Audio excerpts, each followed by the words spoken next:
이제 신성한 성품에 참여하기 위한 두 번째 단계, 덕을 세우는 삶에 대해서 살펴보겠습니다.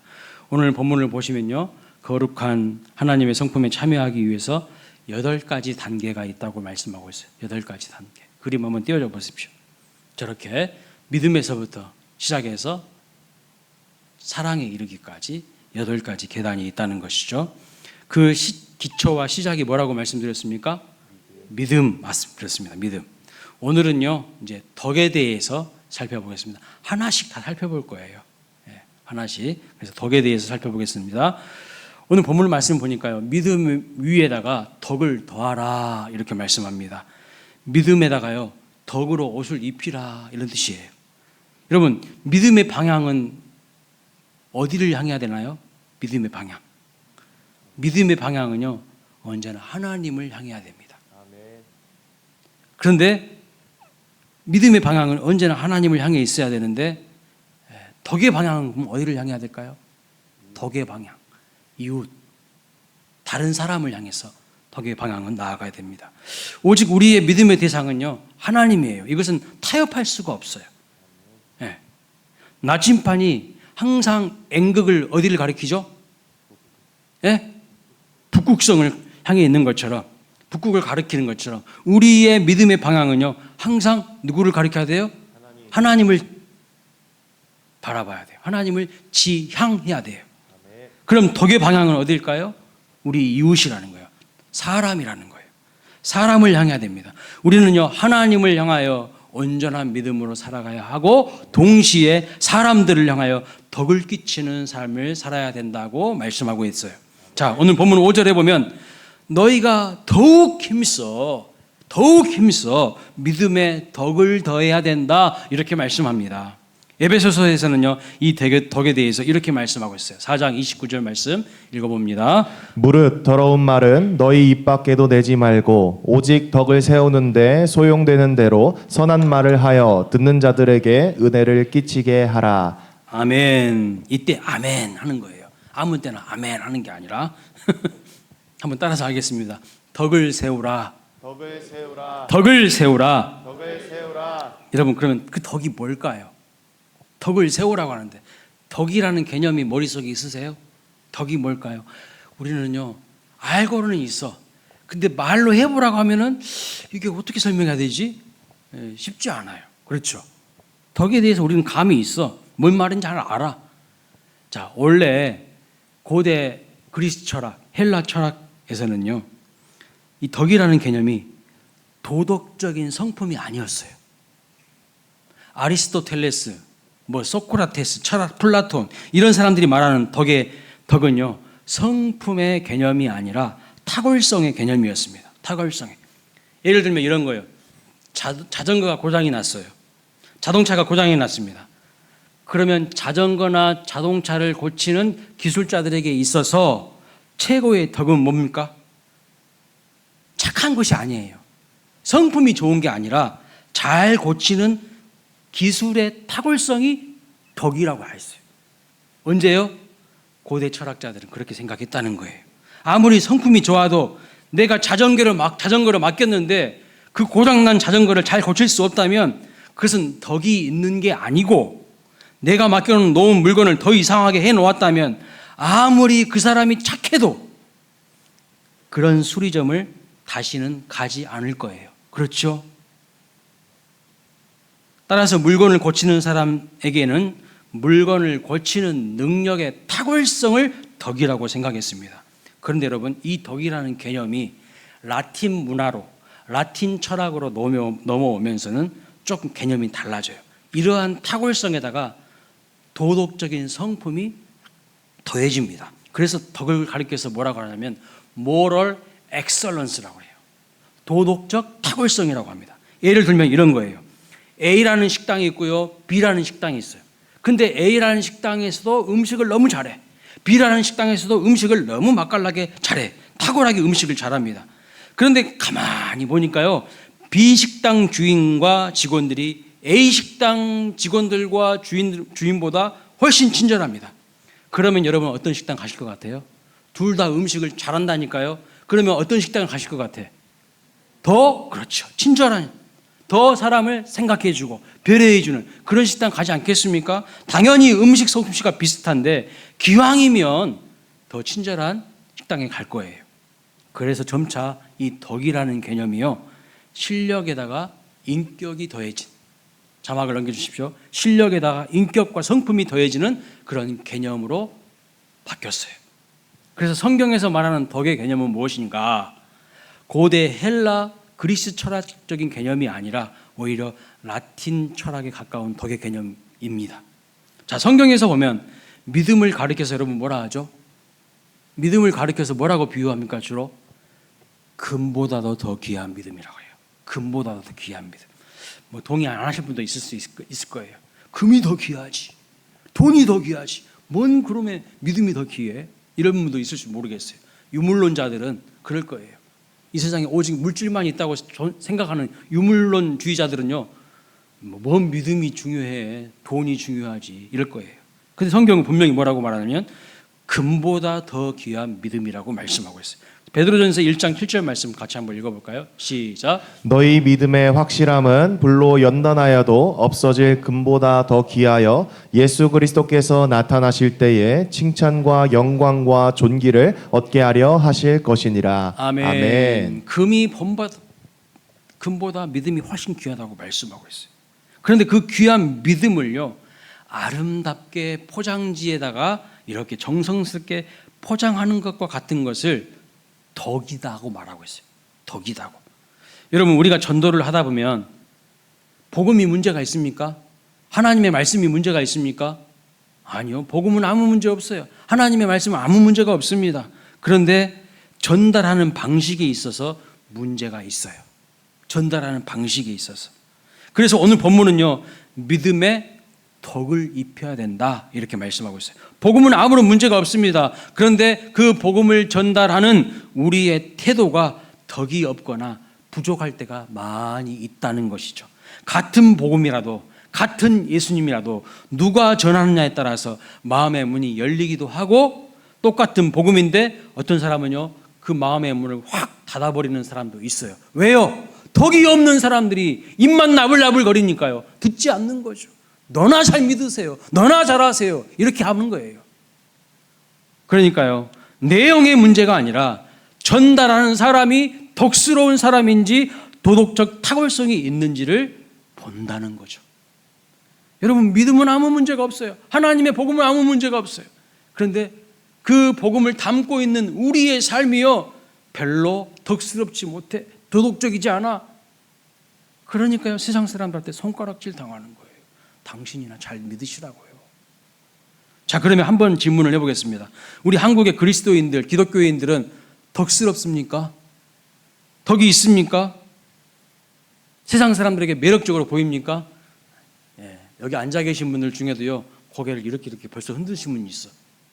예, 맞아요. 같은 성도가 성도를 보는데도요, 덕이 없게 느껴져요. 매력적으로 보이지가 않아. 저는요, 많은 덕이 있고 매력적인 그리스도인들을 많이 알고 있습니다. 참 훌륭한 우리 그리스도인들 많아요.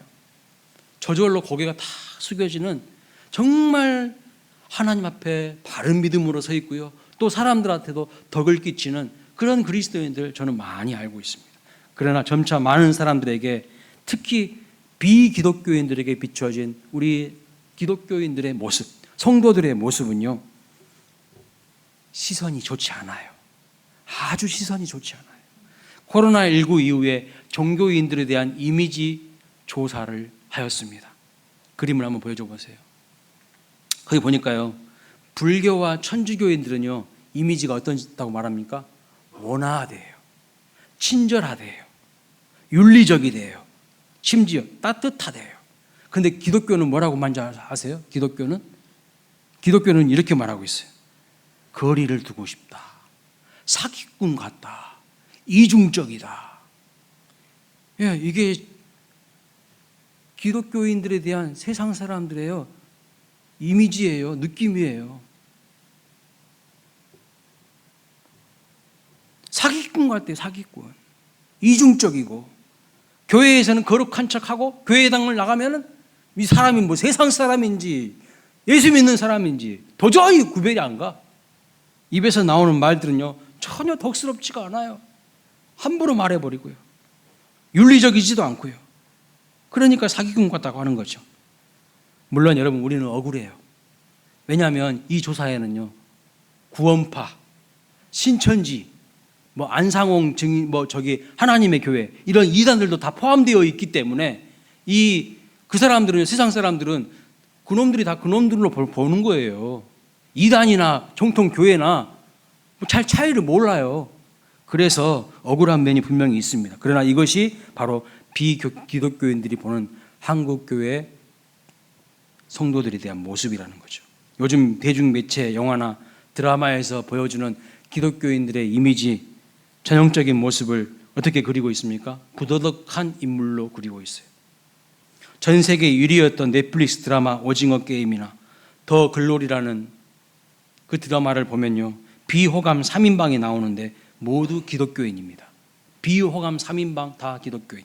왜 이렇게 기독교인들을 비호감 인물로 설정을 할까요? 이러한 모습이요, 안 믿는 사람들에게는요, 고개가 끄덕끄덕거려지는 수군 가는 이야기이기 때문에 그렇습니다.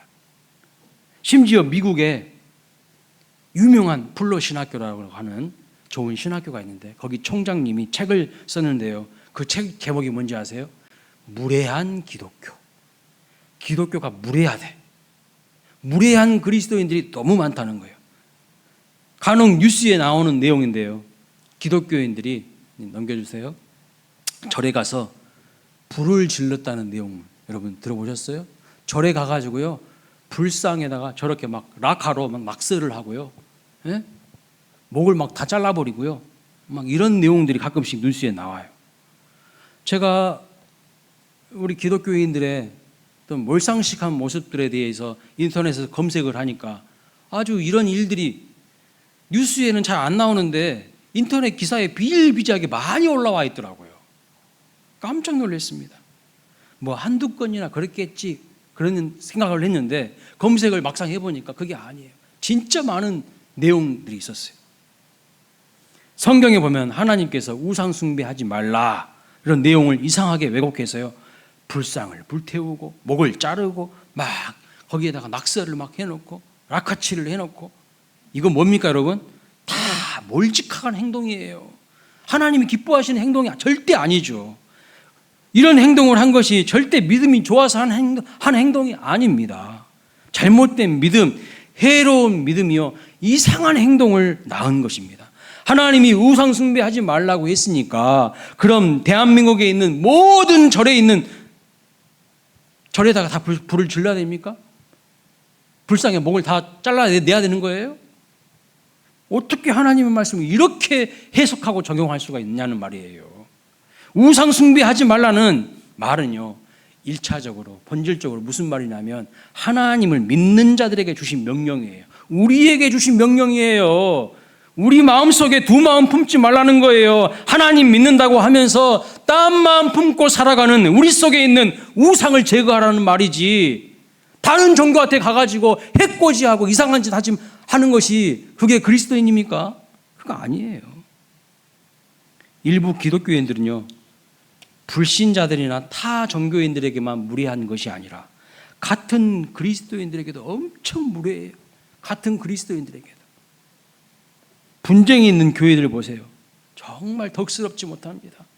어떤 교회는, 분쟁이 있는 교회는요, 1층에서 예배 따로 드리고 2층에서 또 따로 드려요.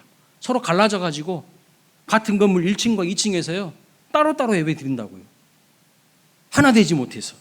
분쟁 가운데 있는 교회들 그렇습니다. 정말 덕스럽지 못합니다. 우스개 유머가 있습니다. 그런데 우리 성도들에게는, 우리 기독교인들에게는요, 우스개 유머가 아니에요. 슬픈 이야기예요. 이런 말이 있습니다. 지하철을 탔는데요, 두 사람이 막 언쟁을 높이면서 막 싸우고 있었어요. 그러니까요, 지나가는 사람이 그 장면을 보면서 뭐라고 한 줄 아세요? 여기가 교회인 줄 알아? 싸우려면 교회 가서 싸워. 여러분, 이게 실제 있었던 일이라니까요.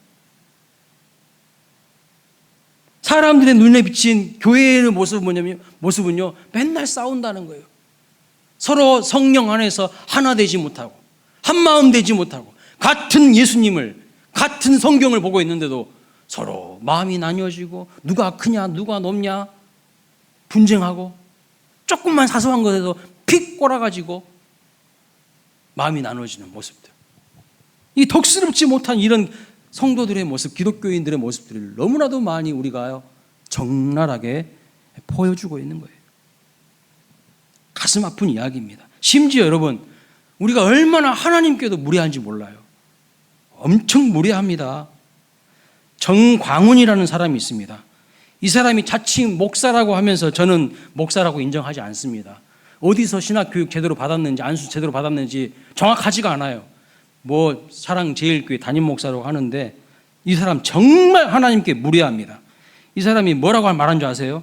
광화문인가요? 야외 집회에서 뭐라고 말했습니까? 이렇게 말했어요. 하나님 꼼짝마! 하나님 까불면 나한테 죽어? 이게 목사 입에서 나올 소리입니까? 이게 목사 입에서 나올 소리냐고요. 정치 집단이 된 거예요, 교회가. 복음은요, 이데올로기 위에 있어요. 그런데 이런 교회들은요, 이데올로기가 복음보다 더 위에 있어. 이데올로기가, 이념이 복음보다 더 중요해요. 무슨 그게 교회예요? 십자가는 위에다 걸어놨는데 그 안에서 내부에서 행해지는 모든 일들은요, 다 정치 집단인 거예요. 이념 집단인 거예요. 하나님 꼼짝나, 하나님 까불면 나한테 죽어? 여러분 엄청 하나님 앞에 무례하지 않습니까? 그런데요, 이런 인간들이 추종하는 사람들이 많아요. 한탄할 노릇입니다. 하나님 모실 때 어떻게 하나님이 얼마나 탄식하실까요? 온 나라와 민족 앞에 무례한 사람도 있어요. 작년과 올해 현충일과 광복절에 일장기를 자기 집 베란다에 걸어둔 사람이 있었어요. 그림 보여줘 보세요. 예. 일장기를 그냥 현충일에 광복절에 떡하니 걸어놔요. 이거 뭐예요? 나라와 민족 앞에 무례한 거 아니에요? 그런데 알고 보니까 그 사람이 누군 줄 아세요? 목사야, 그 사람이. 아이고, 제가 그 뉴스 나오는데 고개를 못 들겠더라고요. 나라와 민족 앞에 무례할 뿐만 아니라 모든 기독교인들이 이런 사람들로 인하여서 망신을 당하는 거예요. 망신을. 사회적인 소통과 공감 능력이 전혀 없어요. 제로예요, 제로. 말이 안 통해요. 이런 뉴스와 기사들이요, 온갖 방송 매체를 통해서 보도되면 사람들이 여러분 기독교에 대해서 어떤 마음을 갖게 될까요? 어떤 마음을 갖게 될까요? 혐오하게 됩니다. 덕이 없고 무례한 기독교라고 여길 거예요. 세상이 썩을 대로 썩었어도 교회는, 기독교는 세상의 마지막 대안이자 마지막 보루여야 하는데 세상 사람들에게 비춰진 교회와 기독교의 모습은요, 오히려 그 정체성을 상실했어요. 소금이 그 맛을 잃으면 밖에 버리어 밟힐 뿐이라고 했는데 세상 사람들에게요, 무참하게 지금 무시당하고 있어요. 우리가 하나님의 사람으로서 그렇게 믿음으로 살아가고 맛을 내면서 살아가는데 무시당한 게 아니라 맛을 잃었기 때문에 무시당하는 거예요. 한때 한국 교회에 유행하는 말이 있었어요. 무슨 말이냐면 코람데오라는 말이 유행했어요. 무슨 뜻이냐면 어디에서든지 무엇을 하든지 내가 하나님 앞에서 살아가자. 하나님을 의식하면서 하나님이 나를 다 보고 계신다는 그 생각을 가지고 하나님을 의식하면서 살아가자는 말을 유행하고 있었는데요. 정말 여러분 하나님 앞에서 살고 있습니까? 하나님을 의식하면서 살아가면요, 결코 사람들에게 욕먹을 짓을 하지 않게 되지요. 사실 우리 기독교인들이 믿음이 없어서 욕먹는 게 아닙니다. 지식이 부족해서 욕먹는 거 절대 아닙니다. 왜 욕먹습니까? 덕이 없어서 욕먹는 거예요. 성경에 보면 믿음을 강조한 것만큼이나 성경 전체에서 덕을 상당히 강조하는 말씀이 많아요. 제가 말씀 준비하면서 찾아보는데 너무 많더라고요. 그래서 여러분들한테 다 소개해주고 싶은데 시간 관계상 안 돼. 엄청 많더라고요. 덕을 세우라는 말씀이요, 이렇게 많았나? 한국 기독교는 그동안 믿음을 엄청 강조했거든요. 그런데 하나님 말씀을 찾아보니까 믿음만큼이나 이웃에게 덕을 끼치라는 말씀이 엄청나게 많이 있어요. 몇 가지만 시간 관계상 살펴보겠습니다. 마태복음 5장 16절 말씀 읽어보겠습니다. 시작. 이같이 너희 빛이 사람 앞에 비치게 하여 그들로 너희 착한 행실을 보고 하늘에 계신 너희 아버지께 영광을 돌리게 하라. 너희 빛을 사람 앞에 비치게 하라 그랬어요. 이 말이 덕을 끼치라는 뜻입니다. 너희 착한 행실은 덕스러운 행실을 말합니다. 우리 뭐 빛이래요. 그럼 빛을 비춰야죠. 또 로마서 14장 19절 이렇게 말합니다. 읽어봅니다. 그러므로 우리가 화평의 일과 서로 덕을 세우는 일을 힘쓰나니. 덕을 세우는 일을요 힘쓰래요. 가만히 있으면 되는 게 아니라 힘을 써야 된다는 거예요. 덕을 세우는 일 힘을 써. 저절로 되는 것이 아니라 분명히 힘써야 된다고 말씀하고 있고요. 에베소서 2장 10절 읽어봅니다. 우리는 그가 만드신 바라 그리스도 예수 안에서 선한 일을 위하여 지으심을 받은 자니. 하나님이 우리를 창조하시고 이 땅에 보내신 이유가 뭡니까? 선한 일을 위하여 지으심을 받았대요. 이 선한 일이 뭐냐면 덕스러운 일이에요. 남에게 덕을 끼치는 일이에요. 무례하게 행하지 않는 거예요.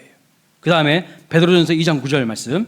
그러나 너희는 택하신 족속이요 왕 같은 제사장이요 거룩한 나라요 그의 소유가 된 백성이니 이는 너희를 어두운 데서 불러내어 그의 기이한 빛에 들어가게 하신 이의 아름다운 덕을 선포하게 하려 하심이라. 아름다운 덕을 선포하는 것이 우리의 사명이라는 거예요. 우리는 누구인가? 택하신 족속이요 하나님의 백성이요 왕 같은 제사장이요 거룩한 나라인데 하나님이 우리를 이렇게 부르신 이유는 뭐냐면 하나님의 아름다운 덕을 우리를 통해서 드러나게 하기를 원하신다는 거예요. 드러나기를 하기를. 그것이 우리의 존재의 이유와 목적이라고 분명히 말씀하고 있어요. 여러분, 덕을 세우는 것이 하나님의 뜻입니다. 믿음만 좋아가지고는 안 돼요. 믿음에다가 그 위에 덕을 옷을 입혀야 돼요. 초기 한국 기독교는요 대단히 덕이 넘치는 공동체였습니다. 구한말 우리나라 기독교 인구가 3%였거든요. 아주 지극히 작은 사람들이 예수님을 믿었어요. 많은 사람들이 믿지 않았습니다. 그런데 그때에 예수 믿는 사람들에 대한 평가는요 엄청나게 좋았어요. 구한말 독립기순 신문의 사설의 일부 기사입니다. 한번 볼까요? 자, 천천히 한번 같이 읽어보겠습니다. 시작. 세상에 교가 많이 있으되 예수고 같이 참 착하고 참 사랑하고 참 남을 불쌍히 여기는 교는 세계에 다시 없는지라. 어느 교회에서 예수교와 같이 사람을 천하 만국에 보내어 자기의 돈을 들여가며 온갖 고생을 다하며 남의 나라 사람들을 이렇게 간절히 가르치며 도와주리요. 이게 구한말 독립신문 사설 기사입니다. 예수 믿는 사람들에 대한 평가가요 엄청 좋았어요. 과거 대한민국 인구의 3%가 기독교인일 때 사람들이 교인을 소개할 때 어떻게 말하는 줄 아십니까? 이 사람 교회 다녀 예수쟁이야 이렇게 말합니다. 여러분 이 말은 무슨 뜻이냐면 예수쟁이들은 술 담배 안 해서 재미는 없지만 진짜 믿을 만한 친구다고 진짜 신뢰할 만한 사람들이라고 이런 평가였어요. 그런데 지금은 어떻게 되었습니까? 교회 다니고 예수 믿는 사람들이 술도 잘하고 담배도 잘하고 세상에 놀기도 잘하고 사기꾼 같은 놈들도 많고 이게 세상에서 하는 이야기예요. 세상 사람들이 하는 이야기라고. 이런 사람들은요 기독교 돌연변입니다. 정상적인 그리스도인들이 아니에요. 정상적인 그리스도인이라면 이렇게 살지 못하죠. 왜요? 우리 마음속에 누가 계시는데요? 성령 하나님이 계시는데 절대 이렇게 살 수가 없어요. 가짜죠, 가짜. 가짜 그냥 종교인인 거죠. 진짜 거듭난 그리스도인이 아닌 거예요. 제가 정상적인 그리스도인들을 한번 소개해 보겠습니다. 한국 유리 창업자이자 초대 기아 대책 회장이었던 최태섭 장로님이 계세요. 이분은요 사업을 위해서 돈을 은행에서 대출을 받았는데 이제 만기일이 되어서 은행에 갔습니다. 그런데 그날이 하필이면 6.25 전쟁이 터진 날이었어요. 은행 직원이 물어봅니다. 왜 오셨습니까? 예, 제가 돈 갚으러 왔습니다. 아니 지금 전쟁 났는데 무슨 돈을 갚습니까? 이게 은행 직원이 한 이야기예요. 그러나 이 최태섭 장로님 뭐라고 말합니까? 아니 나는 꼭 돈을 갚아야 되겠습니다. 돈을 갚았고요 영수증을 받았다고 합니다. 여러분, 전쟁통에는요, 뭐 돈 갚을 뭐 이런 것도 없어요. 장부도 다 소실되고 없어. 근데 나 분명히 돈 갚았습니다. 그리고 나중에 딴 말 하지 마시라고 영수증까지 딱 받아가지고 왔어요. 이게요, 한국 기독교인들의 모습이었어요. 한국의 슈바이차라고 불리는 바보 의사 장기려 박사님 아십니까? 자기의 사비를 털어서요, 환자들을 도와주고요, 가난한 자들을 위해서 무료로 진료를 해주었어요. 때로는 간호사에게 주는 처방전에다가 이런 이야기를 썼어요. 이 환자에게 닭 2마리 값을 주세요. 아니, 돈을 받으라는 게 아니라 간호사에게 주는 처방전에다가 이 사람에게 닭 2마리 값을 주라고. 그 이유는 즉슨 영양실조를 걸려서 고기를 먹어야 합니다. 이렇게 적혀 있어요. 이게요, 다 우리 한국교회의 믿음의 선배들의 모습이에요. 얼마나 감동적인 이야기가 많은지 몰라요. 손양원 목사님은요, 2 아들을 죽인 지 그림 나와야 되는데요, 2 아들을 죽인 살인자를 양아들로 삼고요, 사랑과 은혜를 베풀어 주신 분이에요. 저쪽에 보시면 한 4명이 이렇게 서 있잖아요. 저 크신 분이 누군지 아세요? 김구 선생님이에요. 근데 김구 선생님이 제일 존경하는 분이 누군지 아냐면 손양원 목사님이에요. 손양원 목사님을 그렇게 존경했어요. 그래서 김구 선생님이 학교를 세우는데 교장으로 와달라고 했어요. 근데 손양원 목사님이 뭐라고 한지 아세요? 나는 나병 환자들 놔두고 갈 수가 없다고. 나는 그 나병 환자들이 눈에 밟혀서 갈 수가 없다고. 그래서 김구 선생님이 이 손양원 목사님을 제일 존경하는 분이었어요. 여러분, 우리 한국교회 믿음의 선배들은요, 얼마나 세상 사람들에게 대사회적으로 덕을 끼치는 사람인지 몰라요. 정말 가슴이 따뜻한 분들이셨어요. 그리고 하나님 앞에서는요, 믿음을 바로 지킨 사람이에요.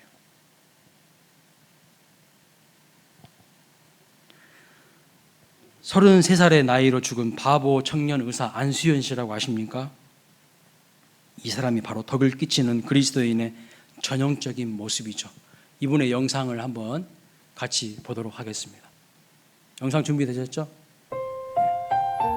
지난 2006년 한 청년 의사의 장례식장에 4,000명이 넘는 사람들이 몰려왔습니다.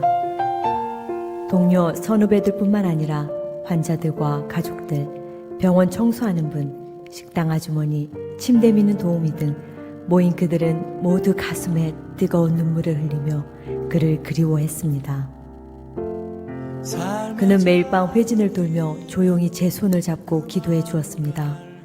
기독교인이 아니라 처음에는 거부감이 들고 불쾌하기까지 했지만 어느 날부터 그 청년 의사를 기다리게 되었고 그 청년 의사가 믿는 그 예수님을 한번 믿어보고 싶어졌습니다.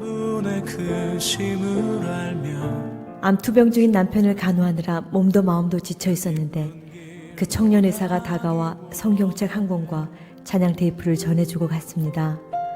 밤새 찬양을 듣고 성경책을 읽으며 얼마나 큰 위로와 힘을 얻었는지 정말 하나님께서 제게 보내주신 천사였습니다.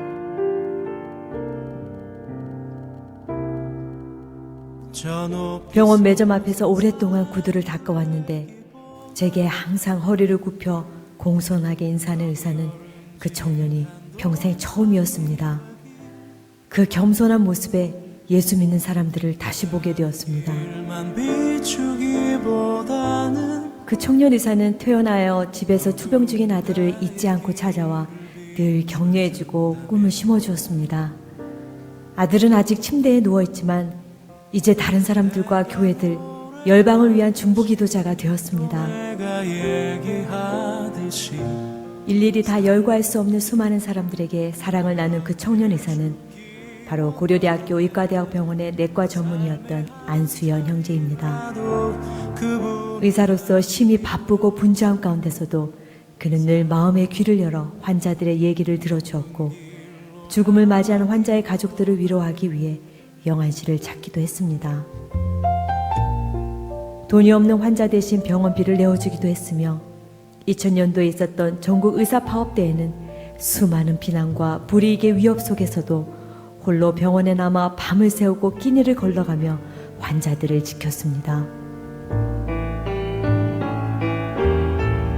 2006년 33세에 하나님의 부르심을 받기 전까지 그는 평생 참 의사로서 청년 모임과 성경 공부 인도자, 주일학교 교사, 성가대원으로서 하나님께 우선순위를 두고 늘 예수님을 닮기 위해 자신의 모든 것을 아낌없이 나누어 주었습니다. 비록 예수님과 같은 짧은 생애였지만 그의 소망대로 하나님은 그를 통해 수많은 사람들에게 생명을 전하게 하셨고 그를 수많은 사람들이 예수님을 기억하도록 돕는 매체가 되게 하셨을 뿐 아니라 그를 만난 사람들의 마음속에 이제 그의 삶을 예수님의 흔적으로 남게 하셨습니다. 그 높은 길로 가기 원하네. 네, 여러분 이 안수연 의사의 모습이요 바로 덕스러운 모습이죠. 믿음의 덕을 사람의 모습입니다. 여러분 민심을 잃어버린 선교는 있을 수가 없어요. 그런데 어느덧 한국 교회가요 민심을 다 잃어버렸어요. 여러분 덕스럽지 못한 그리스도인들로 인하여서 속상하지 않으십니까?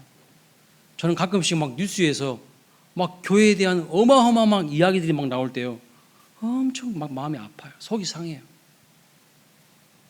그런 뉴스 한 번 나오면요 뭐 작은 교회들은요 맥을 못 쳐요. 전도의 문이 다 막혀버리는 거예요.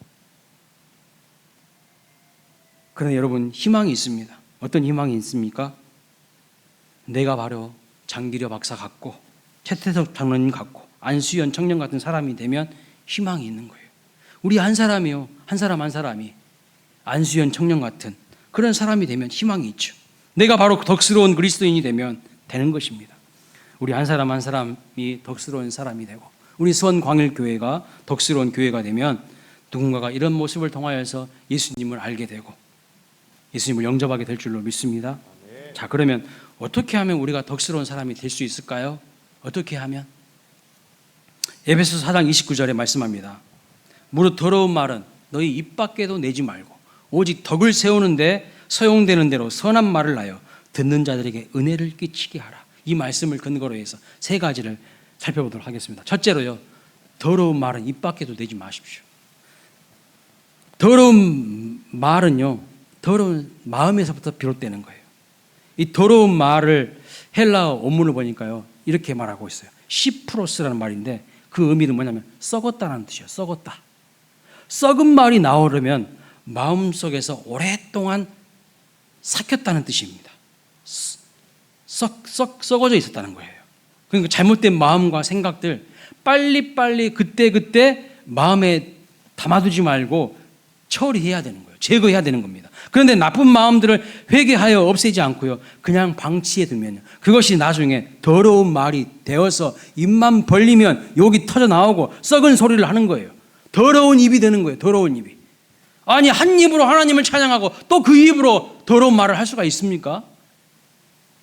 더럽고 악한 생각들, 미운 마음들이 내 안에 자리 잡지 못하도록 그때 회개하면서 제거해야 한다는 거예요. 그래서 에베소서 4장 26절에 이렇게 말합니다. 분을 내어도 죄를 짓지 말며 해가 지도록 분을 품지 말라고 말씀하고 있어요. 덕스러운 사람이 되려면요 그날의 분노는 그날 떠나보내는 사람이 돼야 됩니다. 그래서 여러분 잠들기 전에 하루를 마감하시기 전에 기도하는 거예요. 하나님 오늘 이런저런 소리를 들어서 내 마음이 몹시 상했다고 내 마음을 치료해 주시고 내 마음의 미운 마음, 분노하는 마음 다 가져가 주시고 평안한 마음으로 잠들게 해달라고 기도하셔야 되는 거예요. 우리 마음이 청결해야 됩니다. 내 마음을요 여러분 쓰레기통으로 만들어 놓으면 그것이 반드시 입술을 통해서 더러운 말들로 나오게 돼 있어요. 쓰레기 같은 온갖 분결한 것들로 가득 찬 내 마음을요 자꾸 사람들한테 폭발시키지 마세요. 만만한 사람들한테 가장 만만한 사람들한테 폭발하거든요. 그러면 안 된다는 거예요. 하나님께 기도로 여러분의 마음을 비워내시기를 바랍니다. 십자가 밑에다가 그 상처나고 아픈 마음들을요 더럽혀진 마음을 비우시기 바랍니다. 좋은 마음을 가져야 좋은 말을 할 수 있는 법이에요. 그래서 마음을 잘 관리해야 되는데 누가복음 6장에 이렇게 말합니다. 같이 읽어볼까요? 시작. 선한 사람은 마음에 쌓은 선에서 선을 내고 악한 자는 그 쌓은 악에서 악을 내나니 이는 마음에 가득한 것을 입으로 말함이니라. 아멘. 자, 두 번째로 어떤 훈련을 해야 되냐면 에베소서 4장 29절에 보면 덕이 되는 선한 말을 하는 훈련을 하라고 말씀하고 있어요. 덕이 되는 선한 말을 하라. 첫 번째 훈련이 여러분 무슨 훈련이냐면 마음의 훈련이에요. 마음이 깨끗해야 선한 말이 나오기 때문에 첫 번째 훈련은 마음의 훈련이에요. 두 번째 훈련은 무슨 훈련일까요? 내 입술의 훈련, 언어의 훈련을 해야 된다는 거예요. 말은 임팩트다라는 책에 보면 잔소리를 이렇게 정의합니다. 잔소리란 옳은 말을 기분 나쁘게 하는 것이다. 여러분, 잔소리 하신 분들 많죠? 복음은 옳은 말입니다. 복음은 진리입니다. 그런데요, 그 진리를 덕이 되는 선한 말로, 선한 포장지로 감싸지 않으면 그야말로 그 말은요, 기분 나쁘게 하는 잔소리 취급을 받을 수도 있어요. 보통 보면 아내분들이 하는 말은 틀린 말이 거의 없어요. 우리 장로님 묻고 계시잖아요.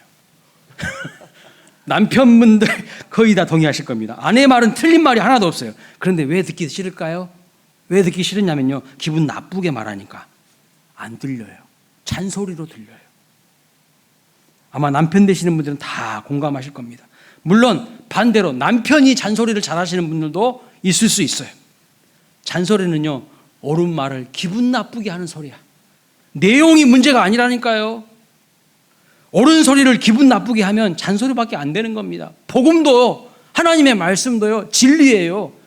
맞는 말이에요. 그런데 그것을요, 기분 나쁘게 말해버리면요, 안 들어요, 사람들이. 잔소리가 돼버리는 겁니다. 옳은 소리를 덕스럽게 하면 인생을 변화시키실 수 있는 복음이 되는 겁니다.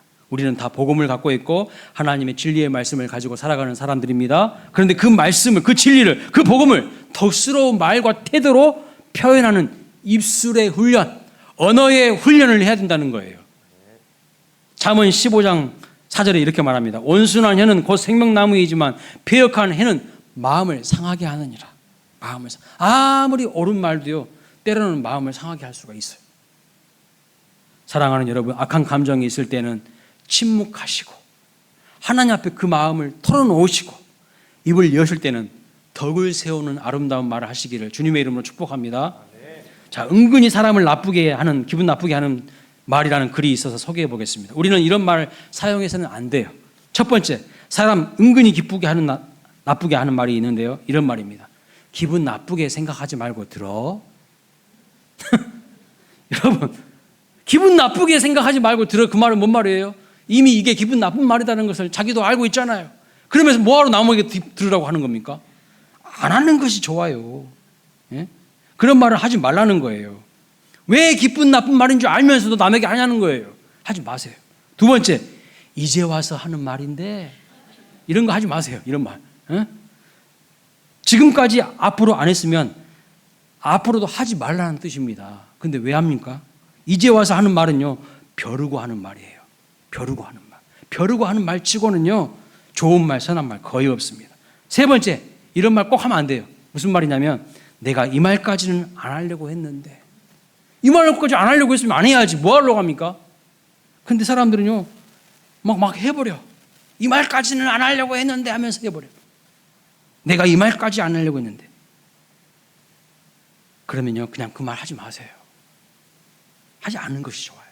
그게 덕스러운 삶을 살아가는 비결입니다.